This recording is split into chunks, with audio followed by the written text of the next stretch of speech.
Hey there, what's up, YouTube friends? Chetter here, back with another video. First off, I hope you are doing well and you have a good day. Thank you very much for joining me for this video. Today, I'm going to be talking about the movie John Wick and some of the philosophical ideas that I feel I found in it. Uh, this video will contain spoilers for John Wick, so be warned if you haven't seen the movie. I do recommend that you see John Wick, and it's three sequels. There are four in total, with a fifth in development. They're all good. They're good action movies. Today, I'm going to be talking about the ideas in the first movie only. Okay, so I'm only going to be talking about John Wick. When I've seen that one before, I rewatched it so I could go through the whole series. And I noticed something when I watched John Wick this time that just stuck out to me more than the first time. So it's basically what I titled the video.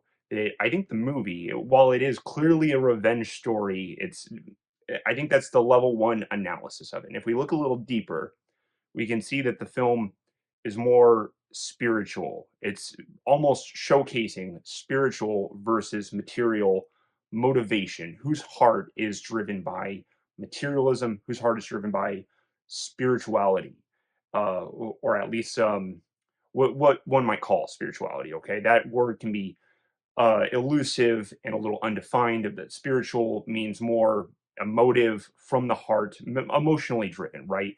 He cares more about something internal than something external. And basically, in John Wick, I do think John Wick represents spirituality and almost happiness and solace from within, while Vigo, the villain, played by, I think his name is Michael Nyqvist. I want to say a quick rest in peace and tribute to Michael Nyqvist, who played quite a few villains in the early 2010s. I saw him in Ghost Protocol. I saw him in John Wick, and all of a sudden he disappeared. I always wondered where he went, and he died in 2017. And that's just, it's sad because he was a good actor. He was a good he played good villains. So rest in peace. Hats off to Michael Nyqvist. Quick moment of silence. I respect him. So yeah, thanks for all of Michael's work. But anyway, Michael Nyqvist plays Vigo in the movie John Wick, and Vigo is driven by material, right? So in the story in John Wick, Vigo is a Russian crime boss. I believe he's an arms dealer, but it's not entirely clear. He has dirt on other people. He's just a crime boss. His son, Vigo's son, kills John Wick's dog. John Wick's dog was given to him by his wife, basically right before she passed away. And John Wick says in the movie that this dog was not just a dog, it was his chance to not grieve alone. It was his last meaningful gift, like something that he got from his wife. She gave him that dog, and it's about the connection between them. It's not just the dog, it's not just the wife. It's about the wife giving John the dog before she dies, and that's his way of not having to be alone without his wife. He gets to actually there's a connection there, and it's not just, I mean, I know the dog's a physical force, but there's more to the dog, and that's what John Wick says. He's not just dog. This is about more than that. This is about the grieving. This is about the love you feel for his wife. This was a chance to, in a way, for John Wick to interact with his wife. He was still with her, at least through interaction, but as soon as his dog was killed, that was robbed of him. And so he's John is motivationally driven to seek revenge out and kill Vigo's son, and eventually he does kill Vigo's son, and then Vigo comes after John, and then John goes after Vigo, and basically Vigo gets set off. Vigo's not even. I mean, he is mad that his son dies, but Vigo shows more in the movie that he's visibly, like, he is actually angry when his dirt on other crime bosses and other politicians, basically all of his criminal leverage, is destroyed by John Wick.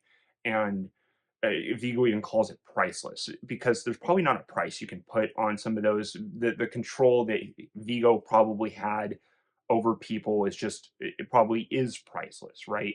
And so it's basically Vigo gets angry about his materials being destroyed. Everything about Vigo is material. It's what he can make use of it for.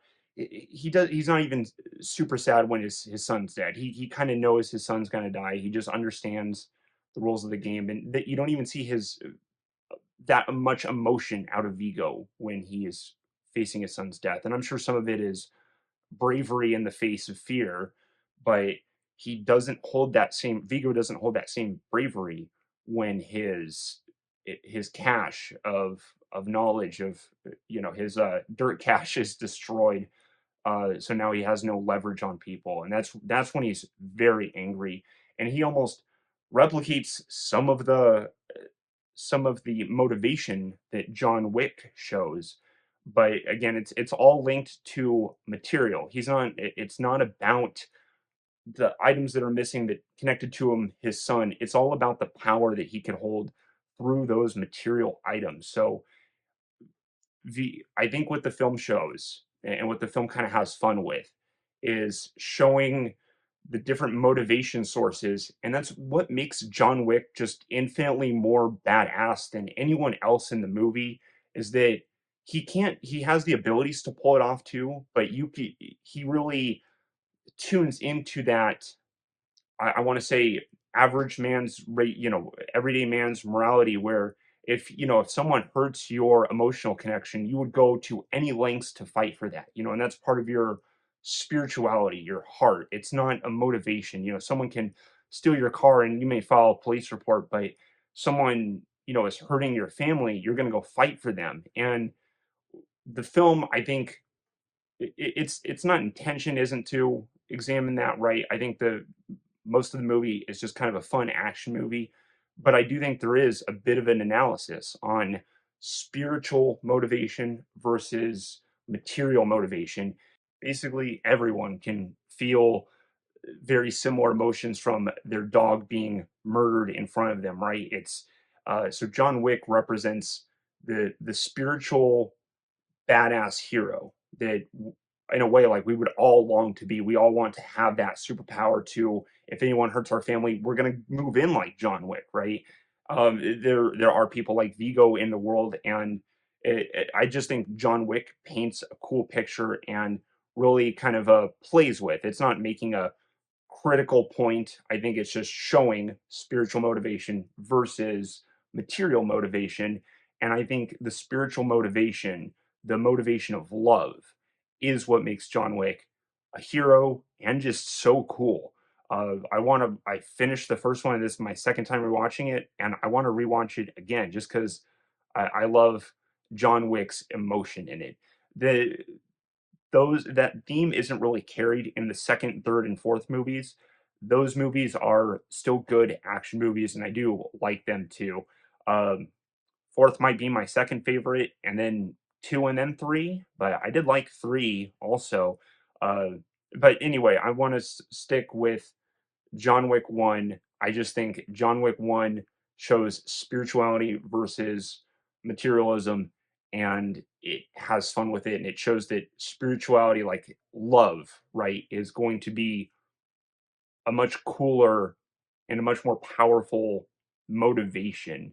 The material motivation, I do think it would only get you so far, and you need more emotional motivation. But that's I think that's less of the point. I think the analysis is showing it's basically putting two characters. One, let's have someone super emotionally motivated who's motivated from the heart, and then the other person, the villain, is motivated only by material.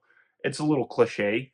It's a little, straightforward, but it's John Wick is an awesome representation of that, and he almost pushes it to its limit in the first movie. So I love John Wick 1. It just the first time I watched it, it was just a good action movie, and the second time, I felt like I kind of saw some of the message of fight for love, don't fight for material, basically. So let me know if that makes sense to you, or if you agree with that. Let me know if you found a different message. If you disagree, I'm happy to hash it out and talk theories, film theories. So this is just what I observed and what I got out of John Wick, the second time watching it. So, yep, I appreciate your time and you listening to me ramble. I hope you have a great day.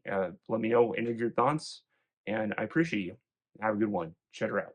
Bye bye.